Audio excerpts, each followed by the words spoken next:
सुबह सुबह मैं बना रही थी नाश्ता और हस्बैंड ने बोला कि आज हमें जाना है एयर शो देखने। तो हम सब बहुत खुश हो गए, तो मैंने जल्दी जल्दी से खाना बनाया। आज मैं बना रही हूँ मक्की की रोटी और साथ में दही और सब्जी भी है, बट मुझे दही के साथ खाना बहुत पसंद है मक्की की रोटी। और घर में जाती हूँ ना, तो चूल्हे की मक्की की रोटी खाने की तो मतलब बात ही अलग है। तो आशु को भी पसंद है, लेकिन जितना ज़्यादा आशु दही खाता है ना, उतनी ज़्यादा मक्की की रोटी नहीं खाता है। तो आशु ने बोला कि मम्मी मुझे कटोरी में ना दही दे दो। तो ये देखो कटोरी भर के दही खा रहा है। तो बहुत खुश होता है जब भी उसको दही, माखन, घी ये सब चीज़ें मिलती है ना, तो बहुत खुश हो जाता है इनको पाकर ही। तो ये देखो कैसे खा रहा है और कह रहा है मम्मा बहुत टेस्टी है। फिर उसके बाद हम रेडी होके चले गए एयर शो देखने। तो जैसे ही हम पहुंचने वाले थे सुजानपुर, तो उससे थोड़ी देर दूर ही पहुंचने वाले थे हम, थोड़ा सा ही रहा था सुजानपुर ग्राउंड, तो तब एयर शो शुरू हो गया और हम रास्ते में ही रुक गए। हमने सोचा कि यहीं से देख लेते हैं।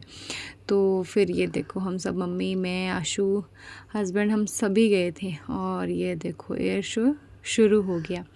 एरोबैटिक्स कहते हैं इसको। तो काफ़ी अच्छा लगता है एयरफोर्स की ये परफॉर्मेंस। और ये देखो भाई, मतलब आसमान ऐसे ना गूंज गया था। मतलब इतनी आवाज़ आ रही थी और इतना मज़ा आ रहा था ना, हम सब बहुत एंजॉय कर रहे थे इस एयर शो को।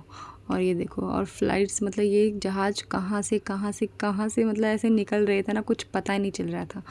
और सबसे बड़ी बात कि मतलब ये जो एरोबैटिक्स हो रहा है इन प्लेन में, एक हमारे सुजानपुर का ही जो मतलब सुजानपुर स्कूल में जो पढ़ा है, सैनिक स्कूल में एक जो स्टूडेंट है, वही पायलट जो है वो एक इसमें था। तो बहुत खुशी होती है जब अपने ही साइड से, मतलब स्कूल से कोई निकल कर इतनी अच्छी पोजीशन लेता है। तो फिर उसके बाद हम चले गए ग्राउंड में और आशु ने बोला कि मुझे बैठना है इस हेलीकॉप्टर पे। फिर आशु बैठ गया इसमें और आशु कह रहा था मुझे सभी झूलों पे बिठा दो भाई, मुझे इस पे बैठना है, उस पे बैठना है।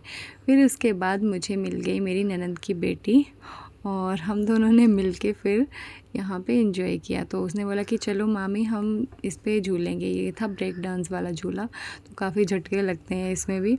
तो हम वेट कर रहे थे, काफ़ी ज़्यादा धूप भी लग रही थी और अभी ये चल नहीं रहे थे, क्योंकि ये वेट कर रहे थे कि पूरा झूला फुल हो जाए, उसके बाद चलेंगे। तो फिर हमने सोचा कि चलो सबको कैप्चर कर लिया जाए। तो यहाँ पे ये वाला जो पोर्शन रहता है ना, यहाँ पे सारे झूले ही होते हैं।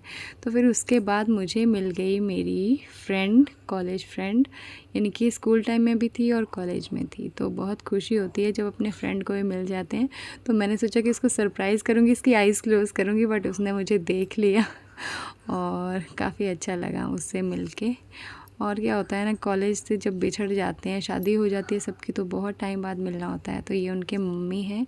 और उसके बाद फिर इनसे बात करने के बाद मैं फिर से चली गई, क्योंकि मेरी भांजी ने बोला कि मामी चलो अब हम इस पे झूलेंगे, इस पे ट्राई करेंगे। तो जैसे ही हम इस पे चढ़े ना, काफ़ी ज़्यादा भीड़ थी और लोग मतलब काफ़ी ज़्यादा इस पे पैसे वेस्ट कर रहे थे। हमने सोचा चलो हम भी ट्राई करते हैं।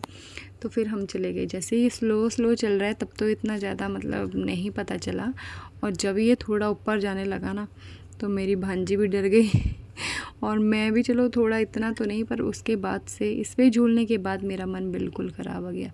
मैं कहती हूँ जो कमज़ोर दिल का है ना, वो इस पे बैठे ही नहीं, बिल्कुल नहीं, क्योंकि इस पे ना घबराहट होती है। ये देखो, ये मेरी भांजी बिल्कुल डर गई थी। पहले भी बैठी है, लेकिन आज उसको बहुत डर लगा, क्योंकि हम ब्रेक डांस पे भी झूल के आए थे और फिर इस पे बैठ गया अचानक से। तो सच में बहुत ज़्यादा हमें ये हुआ। ये देखो ये बहुत डर गई है, तो हंस रही है, लेकिन सच में जैसे ही ऊपर जा रहा था ना, उसके बाद जब ये नीचे आ रहा था, तो सच में बहुत डर लग रहा था। और ये देखो, मेले में भीड़ भी काफ़ी ज़्यादा थी, क्योंकि एयर शो वाले दिन ना छुट्टी भी थी, जिस दिन हम सेकेंड डे आए थे।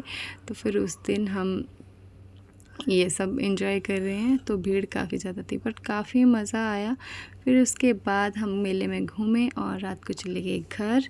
और उसके बाद फिर हमने बिठाई कन्या। तो ये देखो हमारी कंजकें।